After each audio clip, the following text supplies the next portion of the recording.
Petit d. Effet des crises sur la partie la mieux payée de la classe ouvrière.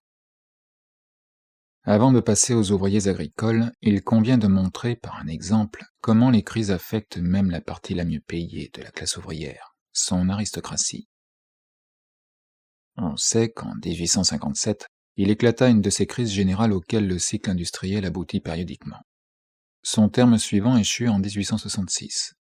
Cette fois, la crise revêtit un caractère essentiellement financier, ayant déjà été escompté en partie dans les districts manufacturiers, à l'occasion de la disette de coton qui rejeta une masse de capitaux de leur sphère de placement ordinaire sur les grands centres du marché monétaire. Son début fut signalé à Londres, en mai 1866, par la faillite d'une banque gigantesque suivie de l'écroulement général d'une foule innombrable de sociétés financières véreuses. Une des branches de la grande industrie, particulièrement atteinte à Londres par la catastrophe, fut celle des constructeurs de navires cuirassés. Les gros bonnets de la partie avaient non seulement poussé la production à outrance pendant la période de haute prospérité, mais ils s'étaient aussi engagés à des livraisons énormes, dans l'espoir que la source du crédit ne tarirait pas de sitôt. Une réaction terrible eut lieu, réaction que subissent à cette heure encore, fin mars 1867, de nombreuses industries. Note 169. Quant à la situation des travailleurs, on peut en juger par le passage suivant, emprunté au rapport très circonstancié d'un correspondant du Morning Star, qui, au commencement de janvier 1867, visita les principales localités en souffrance. Ouvrez les guillemets. À l'est de Londres, dans les districts de Poplar, Millwall, Greenwich, Deptford, Limehouse et Canning Town, 15 000 travailleurs au moins, parmi lesquels plus de 3 000 ouvriers de métier, se trouvent avec leurs familles littéralement aux abois. Un chômage de 6 à 8 mois a épuisé leur fonds de réserve. C'est à grand-peine que j'ai pu m'avancer jusqu'à la porte du workhouse de Poplar, qu'assiégeait une foule affamée. Elle attendait des bons de pain, mais l'heure de la distribution n'était pas encore arrivée. La cour forme un grand carré, avec un auvent qui court tout autour de ses murs.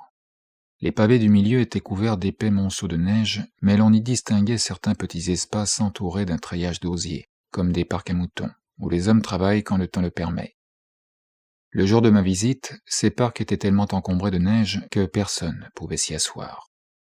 Les hommes étaient occupés, sous le couvert de la saillie du toit, à macadamiser des pavés. Chacun d'eux avait pour siège un pavé épais et frappait avec un lourd marteau sur le granit, recouvert de givre, jusqu'à ce qu'il en eût concassé 5 boisseaux.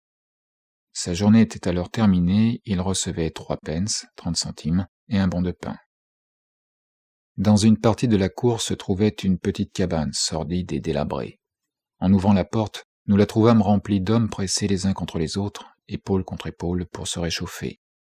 Ils effilaient des câbles de navire et luttaient à qui travaillerait le plus longtemps avec le minimum de nourriture, mettant leur point d'honneur dans la persévérance.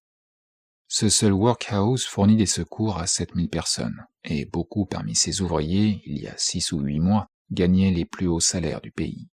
Leur nombre eût été double si ce n'était que certains travailleurs, leurs réserves d'argent une fois épuisées, refusent néanmoins tout secours de la paroisse, aussi longtemps qu'ils ont quelque chose à mettre en gage. En quittant le workhouse, je fis une promenade dans les rues, entre les rangées de maisons à un étage si nombreuses à Poplar. Mon guide était membre du comité pour les ouvriers sans travail. La première maison où nous entrâmes était celle d'un ouvrier en fer en chômage depuis 27 semaines. Je le trouvais assis dans une chambre de derrière, avec toute sa famille. La chambre n'était pas tout à fait dégarnie de meubles et il y avait un peu de feu. C'était de toute nécessité, par une journée de froid terrible, afin d'empêcher les pieds nus des jeunes enfants de se geler. Il y avait devant le feu, sur un plat, une certaine quantité d'étoupes que les femmes et les enfants devaient effiler, en échange du pain fourni par le workhouse. L'homme travaillait dans une des cours décrites ci-dessus pour un bon de pain et 3 pence par jour. Il venait d'arriver chez lui afin d'y prendre son repas du midi, très affamé, comme il nous le dit avec un sourire amer. Et ce repas consistait en quelques tranches de pain avec du saindoux et une tasse de thé, sans lait. La seconde porte à laquelle nous frappâmes fut ouverte par une femme entre 2 âges, qui, sans souffler mot, nous conduisit dans une petite chambre sur le derrière où se trouvait toute sa famille, silencieuse et les yeux fixés sur un feu près de s'éteindre. Il y avait autour de ces gens et de leur petite chambre un air de solitude et de désespoir à me faire souhaiter de ne plus jamais revoir pareille scène. « Ils n'ont rien gagné, monsieur, dit la femme en montrant ces jeunes garçons. Rien depuis 26 semaines et tout notre argent est parti.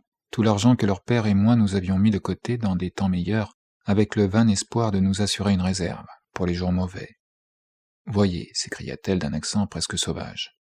Et en même temps elle nous montrait un livret de banque où étaient indiquées régulièrement toutes les sommes successivement versées, puis retirées, si bien que nous pûmes constater comment le petit pécule, après avoir commencé par un dépôt de 5 shillings, puis avoir grossi peu à peu jusqu'à 20 livres sterling, s'était fondu ensuite de livres en shillings et de shillings en pence, jusqu'à ce que le livret fût réduit à n'avoir pas plus de valeur qu'un morceau de papier blanc. Cette famille recevait chaque jour un maigre repas du workhouse. Nous visitâmes enfin la femme d'un Irlandais qui avait travaillé au chantier de construction maritime. Nous la trouvâmes malade d'inanition, étendue tout habillée sur un matelas et à peine couverte d'un lambeau de tapis, car toute la literie était au mont-de-piété. Ses malheureux enfants la soignaient et paraissaient avoir bien besoin, à leur tour, des soins maternels. 19 semaines d'oisiveté forcée l'avaient réduite à cet état, et pendant qu'elle nous racontait l'histoire du passé désastreux, elle sanglotait comme si elle eût perdu tout espoir d'un avenir meilleur. À notre sortie de cette maison, un jeune homme courut vers nous et nous pria d'entrer dans son logis, pour voir si l'on ne pourrait rien faire en sa faveur. Une jeune femme, de jolis enfants, un paquet de reconnaissance du mont-de-piété et une chambre entièrement nue, voilà tout ce qu'il avait à nous montrer. Note 170, fermez les guillemets.